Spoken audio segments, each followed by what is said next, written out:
දැන් මේ ආණ්ඩුව ගැන මොකද හිතෙන්නේ? ආණ්ඩුව ගැන මල්ලි ඉතින් අවුරුදු 76කට පස්සේ මේ පක්ෂයට බලය හිමි වුණේ. ඉතින් මේ අයට අවුරුදු 3-4ක්වත් දෙන්න ඕන නේද? ආවා විතරයිනේ.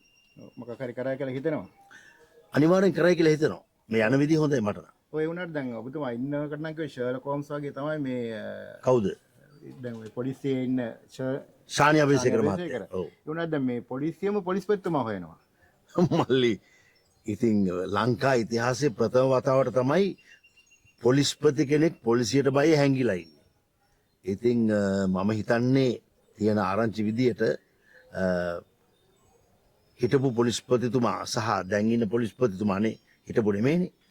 හැංගිලා ඉන්නේ ලොකු දේශපාලකයෙක්ගේ ගෙදර කියලා තමයි ආරංචිය තියෙන්නේ. ඉතින් ශානි අබේසේකර මහත්තයා දක්ෂයෙක්නේ.